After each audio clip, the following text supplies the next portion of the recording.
Mga kaibigan, magandang araw po sa inyong lahat. Magandang umaga, magandang tanghali, magandang hapon, at magandang gabi po. Ganon din sa ating mga kababayan o sa lahat ng ating mga kaibigan na nasa iba't ibang panig ng mundo. Ano po?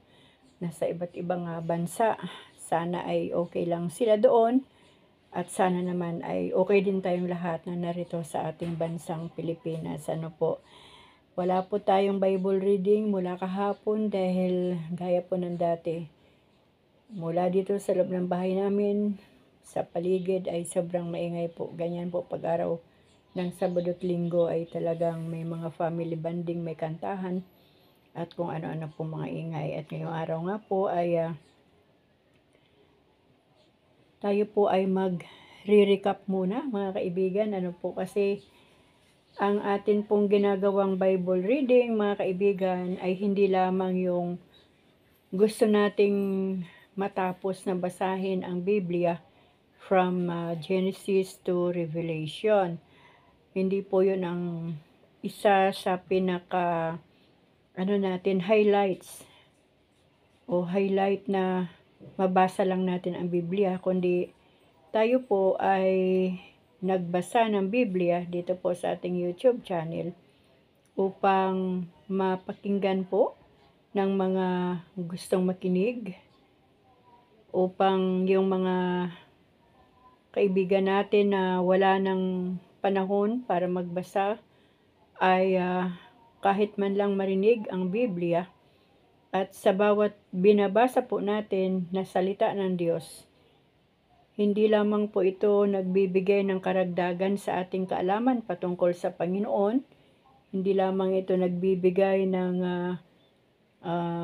kagalakan sa ating puso, kundi kaya po tayo nagbabasa ng salita ng ating Panginoon dahil gusto po nating malaman ang mga mensahe ng Diyos o ang kanyang mga tuntunin upang ito po ay ating sundin. Ano po? Ang salita ng Diyos ay kanyang inihayag dito sa Biblia upang ang tao ay sumunod. Dahil kung tayo talaga ay nagmamahal sa ating Panginoon ng buong puso, buong isip, buong lakas, dapat po ay sumusunod tayo anuman ang kanyang sabihin. Kung minsan parang ang hirap sundin, ano po, pero kailangan po nating sundin kasi yun po ang pinaka number 1 na nais ng Diyos. Yung makita niya ang kanyang salita sa ating mga buhay.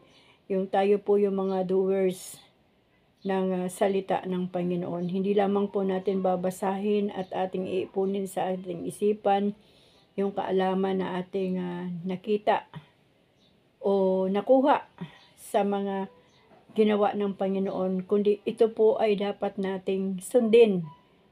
Yun po ang pinakauna doon, yung sundin natin at ipamuhay natin. Kasi kahit man po mabasa natin ang Biblia from Genesis to Revelation at wala naman po tayong natutunan, sayang po yung isang taon na ating pagbabasa at ating pakikinig ng salita ng Diyos. Kahit man po ito ay may suporta pa tuwing araw ng linggo, at hindi naman po natin sinusunod, kahit basahin pa natin ito maya't maya at hindi naman po natin sinusunod ang tuntunin ng Panginoon o ang salita niya, ay baliwala din po. Ano po?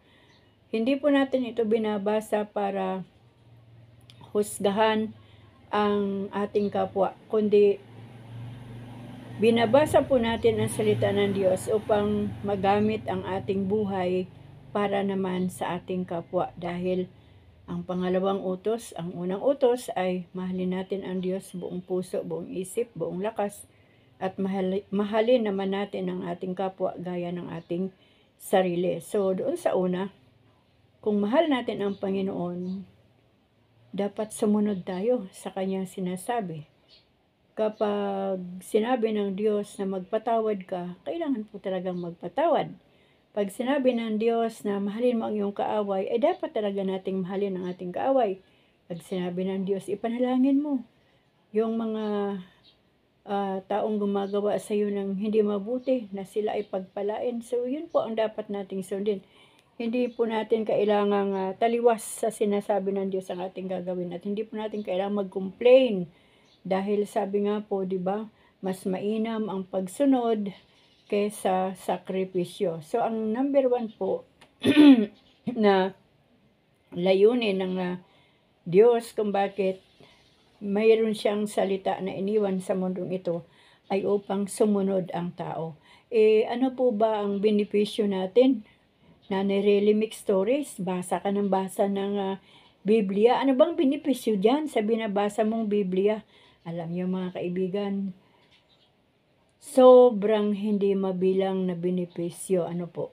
Kasi kapag tayo po ay nagbasa ng salita ng Diyos, kapag tayo po ay nakarinig o nakinig ng salita ng Diyos at ito ay ating sinimulang gawin o sundin ang mensahe ng Panginoon na kanyang pinaparating sa atin, ang benepisyo ay makikilala natin ang Panginoon. Magpapakilala ang Diyos sa atin. Darating yung time na habang tayo nakikinig ng kanyang salita, ang Holy Spirit ay mararanasan natin ang kanyang presensya, nakasama natin siya sa bawat saglit. So sa pamamagitan ng Holy Spirit, ipapaunawa po niya ang salita ng Diyos, kung ano ang tinutukoy ng Panginoon at kung ano ang mensahe ng Panginoon. Kaya dumarating na po sa punto na kapag ang Diyos na ang nagpakilala sa atin, nandoon po yung isinusuko natin ang buhay natin sa Panginoon. Nagsisisi tayo ng mga kasalanan at hindi na natin ginawa pa uli, dahil yun po ang tunay na pagsisisi, yung wag mo nang gawin uli. Tapos tinanggap na natin ang Panginoon sa ating mga buhay. Ibig sabihin, nagsimula na ang paghahari ng Diyos sa buhay natin at hindi na tayo ang naghahari sa ating sarili. Ang kalooban na ng Diyos ang nasusunod sa ating mga buhay at hindi na ang kalooban natin bilang tao ang nasusunod sa ating mga sarili. Ano po? Ibig sabihin, habang tayo ay nagbabasa ng salita ng Diyos, ang unang-unang benepisyo na makikita natin at matatanggap natin kapag tayo ay patuloy ng sumusunod kay Kristo at nagiging totoo ng Kristiyano, at nakikita na yung tatak o katibayan ng isang pagiging anak ng Diyos sa buhay natin, tayo po ay talagang makakaranas na ng kaligtasan ng ating Panginoon. Kaya nga po, kahit ang ating Panginoong Hesus ay sinabi niya na tinapos niya ng lahat, iniligtas niya na tayo, tinubos niya na tayo sa kasalanan, pero mayroon pong bahagi tayo na gagawin. Magpapatuloy po tayo sa pagsunod sa salita ng Panginoon. Hindi pwede yung porque tinanggap mo na ang Diyos, nagsisi ka na ng kasalanan mo, tapos bumalik ka na naman uli doon sa dati mong pagkatao dahil sabi ng Panginoon, tinubos na niya ako sa lahat Pero meron po tayong bahagi na gagawin. Magpakatino po tayo at yung pananalig natin sa Diyos ay manatili, at ang pag-ibig natin sa Diyos ay magpatuloy, at ang pag-ibig natin sa ating kapwa ay magpapatuloy din. Kaya yun po ang mga benepisyo na meron na po tayong self-control. Dahil kung wala po tayong self-control, malalaglag na naman po tayo sa kamay ng Diyos. Bakit? Kasi kung bumabalik na naman tayo doon sa buhay na makasalanan, wala na pong pangalawang kamatayan na i-offer ang Panginoon para iligtas tayo muli. So, kaya nga po, may repentance na. Yan, ang tao kapag nagkasala at binubulungan ng Holy Spirit na, uy, nagkasala ka, magrepent ka, at huwag mo nang uulitin uli. Tapos may supporting verse pa ng salita ng Diyos, ay talaga po makakaramdam tayo ng takot. So, kaligtasan, pananampalataya sa Diyos, yan yung isa sa mga pribilehiyo natin. Relasyon na tama sa Panginoon. Kapag may sakit ang anak ng Diyos, kumpletong kagalingan. Ano pa ba ang mga benepisyo? Pagpapala. Naroon yung Kapag humiling tayo sa Panginoon, andyan ang kanyang pagtugon, isusupply niya ang ating mga pangailangan, pero may gagawin pa rin tayo. Sabi ng Panginoon, seek ye first the kingdom of God and His righteousness, and all things shall be added unto you. Sorry naman, hindi po ako sanay mag-English. Yun. Unahin po natin ang kaharian ng ating Panginoon at ang lahat ng ating mga pangailangan ay Kanya namang idaragdag sa ating mga buhay sa bawat araw. So, meron po tayong gagawin. Hindi po pwede na magbasa lang tayo ng salita ng Diyos tapos na. Dapat inuunawa natin yung salita ng Panginoon. Alam niyo mga kaibigan, no? Kunting recap from Genesis to First Chronicle. Nasa unang kronika na po tayo at magsisimula po tayo uli sa pangalawang kronika. Alam niyo po, no? Ang benepisyo ng Diyos doon sa panahon ni ni Abraham ay natanggap ni Isaac yung pangako ng Diyos na ang kanyang lahi ay dadami ng gaya ng mga bituin sa langit at ng mga buhangin sa karagatan. At yung benepisyo ng pananampalataya ni Abraham sa Panginoon na naniwala siya pag sinabi niya nga, nung sinabi ng Panginoon na si Sarah ay magbubuntis, kahit man si Sarah ay napahalakhak, dahil si Sarah ay 90 years old na, si Abraham ay 100 years old na. Kumbaga ay wala ng kakayahan para makagawa ng bata, pero walang imposible sa Diyos, di po ba? At the age of 90, pinanganak ni Sarah si Isaac. At doon naman sa panahon na hiningi ng Panginoon kay Abraham na i-offer si Isaac, di po ba? Grabe. Ako po ang nakita ko doon, yung faith ni Abraham sa Panginoon ay yun ang kanyang pinanghawakan na, Panginoon, sinabi mo sa akin na mula sa aking lahi ay magiging kasindami ng bituin sa langit ang aking lahi at kasing dami ng buhangin sa karagatan. So, kumbaga, andoon yung pagtitiwala ni Abraham sa Diyos dahil kung minsan ang buhay natin ay dinadaan din naman ng Panginoon sa mga testing, sa mga pagsubok, sa mga suliranin kung hanggang saan ang ating pagmamahal sa Diyos. Kasi hindi po natin pwedeng sabihin na may pananampalataya tayo sa Diyos kung wala naman tayong pagmamahal. Di po ba? So, laging may kalakip yan.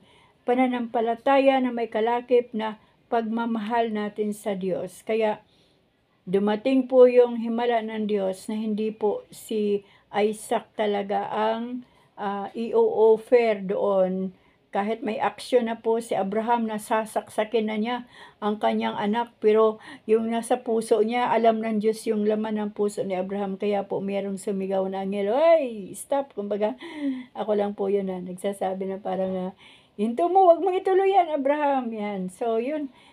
Yan po yung ating mga pinagdaanan na binasa natin ng salita ng Diyos na dapat kapag meron po tayo nababasa, ina-apply po natin ito sa buhay natin. Kung si Abraham may pagsubok, tayo po sa panahon ito ay may pagsubok din. Pero bakit si Abraham nakapasa sa test? Kasi andoon yung pagtitiwala niya kay Yahweh, andoon yung kanyang pagmamahal kay Yahweh, at andoon yung paniniwala niya sa mga pangako ni Yahweh. Ano po? So, ano pa ba ang mga magagandang nangyari? Si Moises, na hindi man marunong magsalita ng marami. Hindi kagaya ni Lola Relly Stories na tuloy-tuloy pag nagsalita. Pero si Moises ay pabulol-bulol. Imagine, siya ang ginamit ng Panginoon para alisin ang mga Israelita sa Ehipto at makalaya sa pagiging alipin ni Haring Faraon. Ng Faraon. At napansin niyo po ba, doon sa 40 years na paglalakbay ng mga Israelita, ay punong-puno ng himala ni Yahweh ang kanilang naranasan. Ang Diyos na buhay na makapangyarihan sa lahat ang nag-supply sa kanila ng lahat ng kanilang pangailangan. Pero pag wala na naman silang nakitang himala, napansin niyo po ba mga kaibigan, magrereklamo na naman. Hanggang sa dumating sa punto na kapag hindi nila nakikita si Moises dahil umakyat nga po sa bundok at nakipag-usap sa Diyos, ay gumawa na sila ng kanilang mga sariling Diyos-Diyusan, na wala po yung kanilang tiwala sa Panginoon, na wala po lahat ang ginawa ng Diyos sa kanila, hindi po nila naalala. Sadyang walang utang na loob ang tao. Sabi rin po yan sa salita ng Diyos. Ay, sorry mga kaibigan, natumba ang ating tawag ito, camera. Hindi po natin yan puputulin ang ating mga ganyan. Tuloy lang po natin yan. Ganun po talaga minsan ang buhay. Ano po? So, yun. Kumbaga, ang tao ay sinabihan ng Diyos na walang utang na loob. Bakit? Kasi sa gitna ng mga ginawa ng Diyos sa buhay ng mga Israelita ay paulit-ulit po nilang sinasaktan ang puso ng ating Panginoon. Alam niyo po, kung atin pong alalahanin yung aking mga binabasa from Genesis to First Chronicle, ang nakapasok po talaga sa aking puso't isipan yung laging sinasabi ng Diyos na huwag kayong sumamba sa mga Diyos-Diyusan. Huwag kayong magsusunog ng mga handog kung saan-saan lang, dahil meron akong mga lugar na pwede kayong doon kayo maghandog, doon kayo mag-offer ng inyong mga handog sa aking templo. Yan, meron pong mga lugar si Yahweh na kanyang binasbasan at sinasabi na dito niyo ako sasambahin, dito kayo maghahandog sa akin. Kaya lang ang mga tao nga nakakalimutan agad yung ginawa ng Diyos, kung ano-ano na ang kanilang ginawa. Kaya doon sa pagpapatuloy ng ating binabasa hanggang napunta kay Haring David, hanggang sa nainggit sa kanya si Haring Saul, hanggang sa namatay si Haring Saul kasama ng kanyang dalawang anak. Isa po doon si Jonathan na best friend ni Haring David. So, andun po yung relasyon ng magkaibigan na maganda. Ano pa ba ang ating mga nabasa doon? Yung paulit-ulit doon na ang mga hari ay hindi talaga naging kalugod-lugod kay Yahweh, kasi ginaya din nila ang ginawa ni Jeroboam. Yan, lagi pong nababanggit doon si Jeroboam o Jeroboam, na talagang ang Diyos ay galit na galit po sa ginagawa ng mga Israelita na pabalik-balik, paulit-ulit na sinusuway ang salita ng ating Panginoon. So, magpaganon pa man, yung ating huling binasa, itong sa First Chronicle ay napansin niyo po, si Haring David ay nagpasalamat sa Diyos, at talagang doon ko nakita na si Haring David ay aminado sa Diyos na kahit isang katiting na bagay ay wala siya.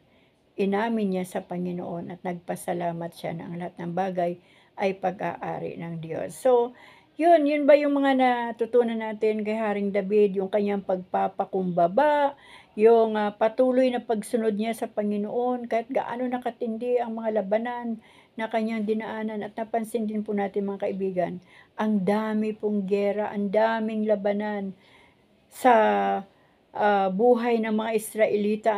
Maraming Israelitang namatay at marami din.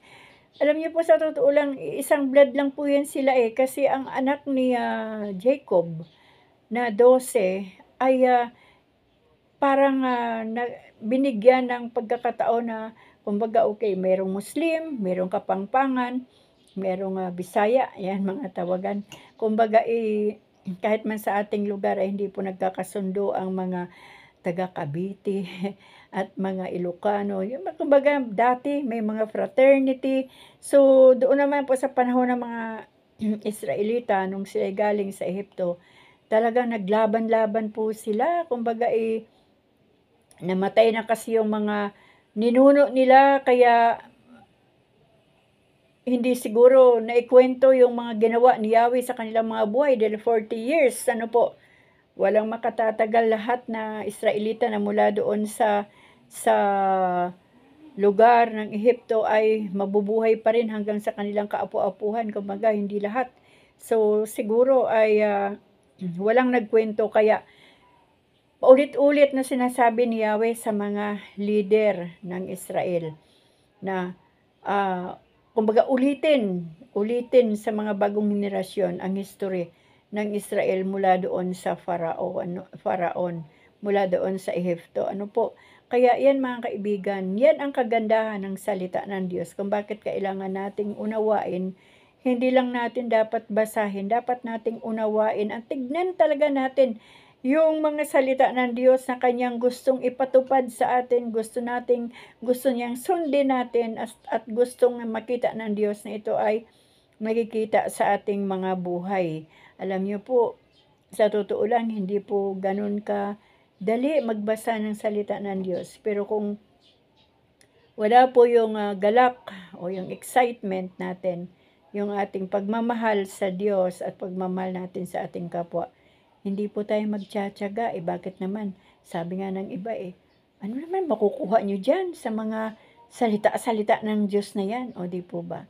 Kung alam lang ng tao na nagsasalita ng ganyan, na ang kanyang hininga, kung tinitignan lang niya ang kanyang sarili, na ang kanyang lakas, ang kanyang paningin, ang kanyang pandinig, ang kanyang labi na nakakapagsalita, ay lahat yan ay mula sa Panginoon. So, paano magsasalita ang isang tao na puro lang kayo salitaan niya ng Diyos? O di po ba? Nakakalungkot isipin. Hindi po nakakagalit. Nakakalungkot kasi saan po ba pupunta ang mga tao na tinutuligsa ang Panginoon? Salamat nga dahil ang buhay ni Saulo na naging Pablo, nung inaresto siya ng Panginoon na dati number 1 siyang persecutor ng ating Panginoong Hesus. Pero nung siya po ay tawag dito, inaresto ng ating Panginoon, hanggang sa kahuli-hulihang hininga ni Pablo ay hindi po siya huminto sa pagbabahagi ng salita ng ating Diyos upang ang lahat ng kanyang mga kababayan sa Roma at sa iba't ibang bayan o bansa ay makakilala din sa ating Panginoong Hesus. Ano po? Yung mga tao sa ating bansa na tinutuligsa pa ang salita ng Diyos, bahala na po ang Diyos sa kanila. Basta wag po tayo magsasalita ng hindi maganda laban po sa kanila. Kasi sabi nga ng Panginoon, di po ba, ulitin ko ulit, nabanggit ko ito sa aking isang vlog, anumang panukat ang ating gagamitin laban sa ating kapwa, ay siya rin ang gagamiting panukat ng Panginoon laban sa atin. Kaya kung meron man pong mga pilosopong mga tao ngayon, wag po kayong mag-alala, ibig sabihin kaya sila namimiliso po, kaya po sila ay nagsasalita ng hindi tama, malapit na po silang aarestuhin ng Panginoon. Bakit? Nakarinig na sila ng salita ng Diyos kaya nga meron na po silang sinasabi patungkol sa Diyos, di po ba?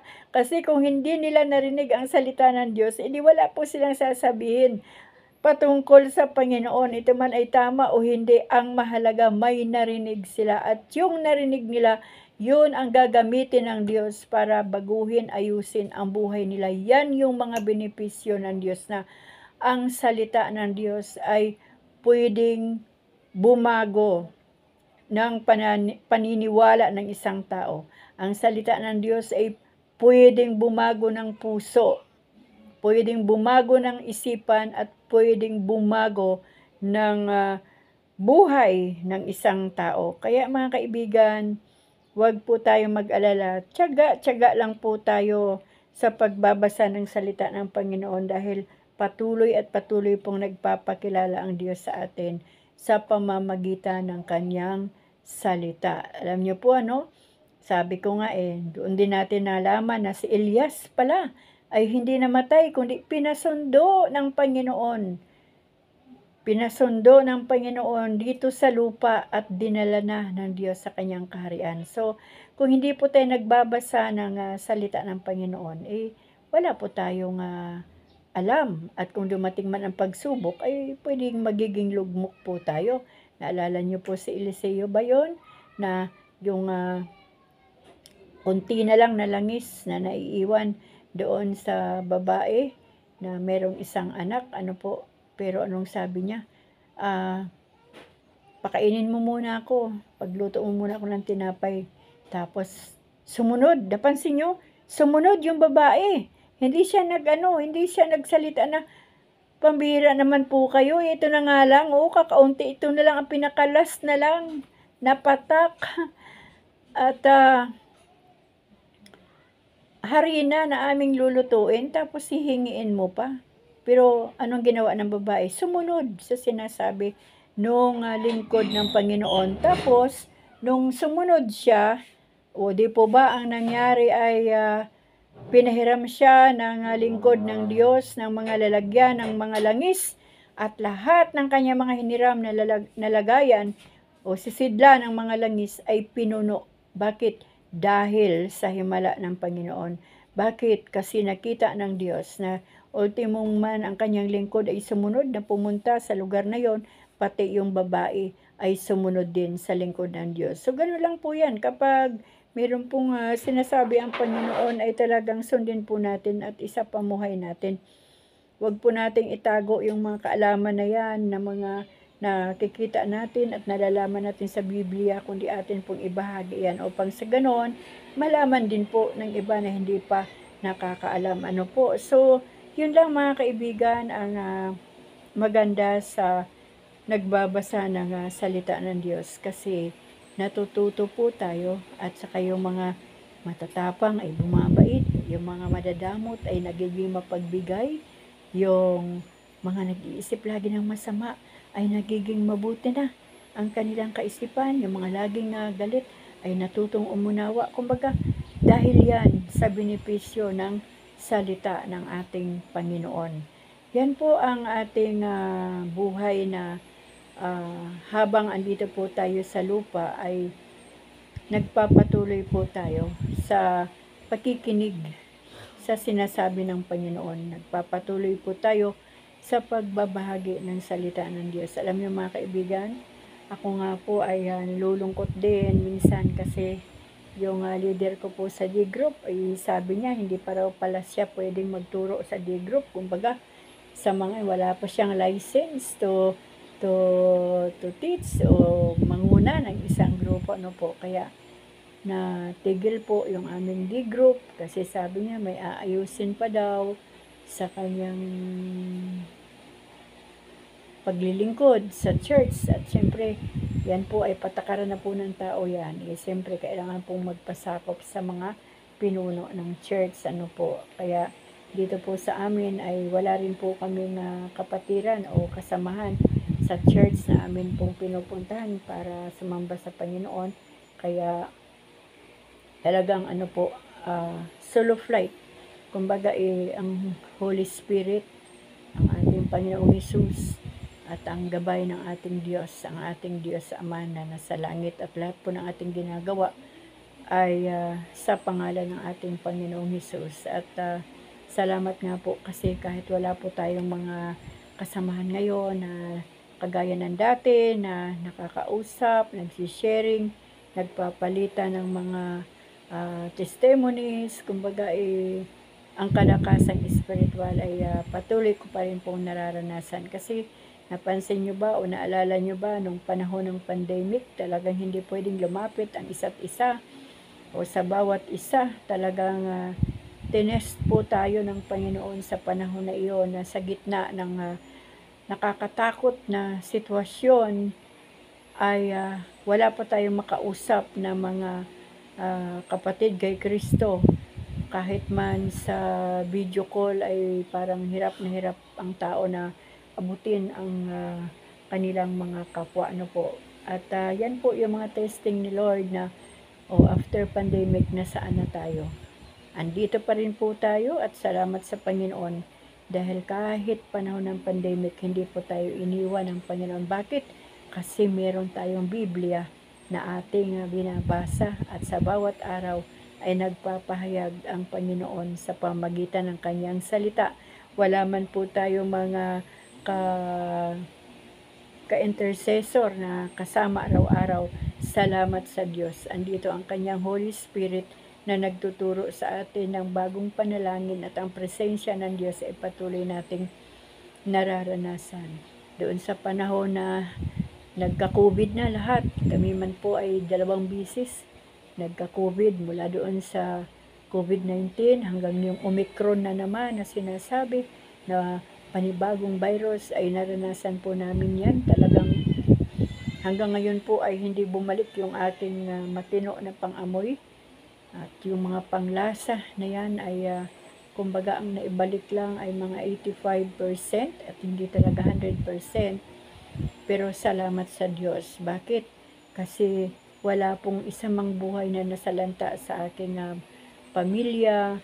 At salamat sa Panginoon dahil sinamahan niya po kami sa panahong iyon na parabang ang layo-layo na ng bawat isa. Wala ka ng kasamang manalangin, wala ka ng kashiringan, wala ka ng makakausap dahil ang bawat isa ay nasa labanan. Kumbaga, yung focus ay nasa labanan kung paano po tayo makaligtas sa salot na iyon na ang Diyos din po ang nagpahintulot. Kaya ibig sabihin, sa mga panahon na yon dapat manatili pa rin tayo sa Panginoon. At hanggang sa panahon ito, wala po tayong ibang gagawin, kundi patuloy at patuloy na hanapin ang Panginoon sa pamagitan ng kanyang salita. Kung may mga nalaman na po tayo ng mga nakaraan, ay lalo pa po tayo magsumikap na makilala pa natin ang ating Diyos. Kaya mga kaibigan, nais ko lang talagang ipaunawa sa inyo na ang ating pagbabasa ng salita ng Diyos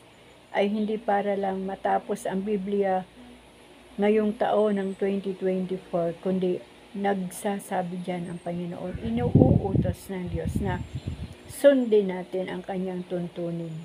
Tayo po ang magiging doers, tayo po ang isa sa tutupad nito at isa pamuhay po natin para makita po ng mga tao sa ating paligid o kung sino man ang ating nakakahalubilo na merong ginagawa ang Diyos sa buhay natin, may binabago at makita po nila sa uri ng ating pamumuhay at makita din ng ating mga kamag-anak o kaibigan, kakilala na tayo po ay nagpapasakop sa Panginoon at nagpapasakop sa kanyang salita at sumusunod, ginagawa ang salita ng ating Panginoon. Kaya mga kaibigan, nawa po ay naunawaan niyo po ang nais kong ipabatid sa inyong mga puso. Ako po ay nagpapasalamat sa Panginoon sa inyong mga buhay. Sabi ko nga sa ngayon ay nag-iipon ang Diyos ng isang community, ng isang grupo dito sa ating tawag dito sa ating YouTube channel. At sa pamagitan nga po ng mga short videos ay dumadami po ang ating subscribers. Ngayon po ay nasa almost 2,780 plus na po tayo. Ako man po ay nagagalak, pero darating at darating po yung punto ng ating sitwasyon dito sa ating YouTube channel na kapag hindi na ako masaya sa ginagawa kong short videos, ayun na ang magiging daan upang ihinto ko ang short videos at tayo po ay magpapatuloy sa pag-sharing sa mga testimonies at sa pagbabasa ng salita ng Diyos at pagbabahagi ng salita ng Diyos dito po sa social media gamit ang ating YouTube channel. Kaya mga kaibigan, hindi po lahat ng ginagawa natin ay permanente, di po ba? Lahat naman po ay talagang natatapos din. Talagang wala pong permanente sa mundong ito dahil lahat ng tao ay aalis po sa mundong ito at dalawa pong klaseng lugar ang ating pupuntahan. Ang mga anak ng Diyos ay doon sa kanyang kaharian, sa kalangitan, at ang mga hindi kumilala sa Panginoon at patuloy na nagmatigas sa salita ng Diyos ay doon naman po sa sinasabi ng Panginoon sa kanyang salita sa last revelation, sa dagat-dagatang apoy ng impyerno, yon lumalagablab na asopre doon sa lugar ng impyerno. Ano po, kaya bakit nga ba hindi pa dumarating ang Panginoon? Kung tutuusin ay naibahagi na ang salita ng Diyos sa buong mundo. Lahat ng kabundukan ay napuntahan na ng mga misyonary. Lahat ng mga hindi kumikilala kay Kristo ay nabahagi na ng salita ng Diyos. Bakit hindi pa dumarating ang Diyos? Lahat ng mga nangyayari, mga digmaan, lahat ng mga salot, lahat na kung ano-ano na ang nangyayari ay bakit wala pa ang Panginoon? Kasi ang Diyos po ay mahabagin at hindi po talaga nagbago ang pag-ibig ng Panginoon mula noon hanggang ngayon. Binibigyan niya pa po ng pagkakataon ang mga tao na makapagbalik loob sa Kanya, makapagbalik loob sa Diyos upang hindi po mapahamak. Ganyan po kalawak, kalalim, katindi ang pag-ibig ng ating Panginoon na talagang pwede na siyang bumalik pero hindi pa bumabalik dahil nakikita niya na marami pa ang mapapahamak. Ano mga kaibigan? Naalala ko tuloy mga kaibigan, konting konting sharing lang. Naalala ko tuloy yung mga kaibigan ko, kakilala, kahit may mga kamag-anak na ang bahay na to, yung mga ganito po yung mga bukang bibig nila. Ang bahay na to ay katas ng Saudi. Ang sasakyang ito ay katas ng Dubai. Ang mga anak ko, nakatapos lahat, ay katas ng aking na pagod, hirap, dedikasyon sa trabaho, katas ng aming pagsusumikap na mag-asawa. Alam niyo po, no?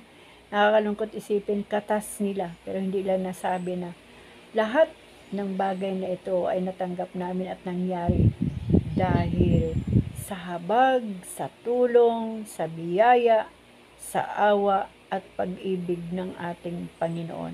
Kaya nung nakita ko po yung Dubai na talagang parang dagat na at hindi na po makapagtrabaho ang mga tao dahil until now ay malalim pa rin po sa iba't ibang area ang tubig.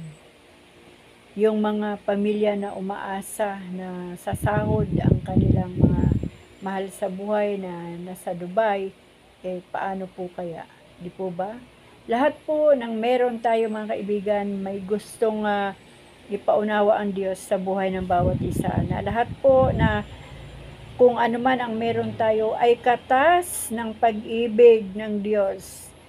Kahit gaano pa katalino ang isang tao, kahit gaano pa ito kasipag, kahit gaano pa ito katibay ang kanyang determinasyon, kung wala ang kalakasan na mula sa Panginoon, kung wala ang lakas ng Diyos na ginagamit ng ating katawan sa pagtatrabaho, paghahanap buhay, lahat ng ating ginagawa dito sa lupa. Kaya po tayo nakakagalaw dahil yung kalakasan ng Diyos ay nasa atin. Pero madalas ay hindi po natin marinig yan sa mga taong umunlad ang buhay na hindi kilala si Kristo, o kung kilala man pero hindi talaga sila tunay na naniniwala sa Diyos dahil sa kanilang mga sarili sila naniniwala. Kaya nga ang kanilang mga sarili kadalasan ang kanilang itinataas. Nakakalungkot isipin, katas ng aking pagsusumikap, katas ng aking pagod. Walang nagsasabi na ito ay katas ng kahabagan ng ating Diyos. Kaya dapat po talaga baguhin po natin ang ating pananalita kasi ang Diyos po ay naririnig lahat. Ang Diyos po ay hindi lamang sa left side tingin o nakikinig sa usapan ng mga tao sa kaliwang bahagi, kundi buo mula kaliwa, kanan, harap at likod. Lahat ng tao sa buong mundo ay naririnig ng Diyos kung ano ang sinasabi, nakikita ng Diyos kung anong ginagawa. Kaya mag-ingat po tayo sa ating mga salita. Sabihin natin na salamat sa Diyos dahil kung wala ang kahabagan ng Diyos, hindi kami nagkaroon ng mga bagay na dati ay pinapangarap lang namin. Kumbaga lagi nating itaas una ang ating Panginoon. Ang Diyos muna ang una bago ang mga bagay na nais nating sabihin sa harapan ng Panginoon. Pasalamatan po natin ang Diyos sa lahat ng bagay na meron tayo. So, yun lang mga kaibigan. Kumbaga uulitin ko na naman po, ang pagbabasa natin ng Biblia ay hindi po para matuto lang tayo, para may malaman lang tayo, para lang masabi natin nabasa natin ang buo ang Biblia, kundi Kaya po pinarinig ng Diyos at pinabasa ng Diyos sa atin ang kanyang Biblia para may matutunan po tayo. Para meron po tayong susundin. Kumbaga isang pattern bago man makagawa ng isang damit ay kailangan pala, ito pala ang unang gagawin. Hindi pala ito kailangang buuhin ng bigla. Kumbaga bawat part ay may gagawin muna bago buuhin ang isang damit. So ganun po, hindi po natin makikilala ng lubusan ang Diyos kung tatalo na po tayo doon sa ibang part. Ayaw natin doon sa mga, hindi po ba, minsan pinagdaanan ko rin po yan Kapag hindi po maganda yung nababasa ko sa Biblia ay akin pong nilalagpasan yun. Ayokong basahin. Gusto ko doon lang sa mga magaganda na sinasabi ng Panginoon. Yun pala, yung mga bagay na pinapabasa niya sa atin na hindi maganda, makikita natin yung ating sarili doon at may warning ang Diyos doon. Pwede niya sabihin, ito kayo, ito ka. So, ano ang mangyayari sa iyo kapag magpatuloy ka sa ganito? So, ibig sabihin, may itinuturo ang Diyos. Kaya wag po nating laktaw-laktawan yung salita ng Panginoon kasi baka may mensahe na siya sa atin at may warning na ayaw natin siyang pakinggan. So, yun. Ang salita ng Diyos ay ating pakinggan, sundin, isapamuhay at ibahagi din. Kung meron po tayong pagkakataon, Pero pilitin talaga natin na magkaroon ng pagkakataon para maibahagi din po sa iba ang salita ng ating Panginoon. So mga kaibigan, darating din po ang panahon na lahat po tayo mauuhaw sa salita ng Diyos. At hindi nyo na po hahanapin ang aking mga short good vibes videos yan.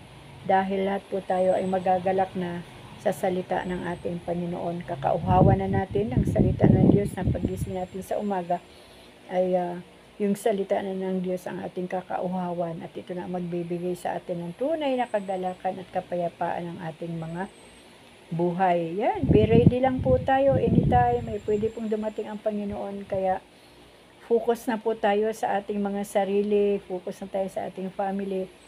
Focus na tayo sa mga bagay na maganda, mabuti, na ang Diyos ang itataas. Ayan, hindi na po ito ang panahon ng panghuhusga, pandalait, hindi na ito ang panahon ng panlilibak ng kapwa, kundi ito ay panahon na ng pag-ibig ng Panginoon.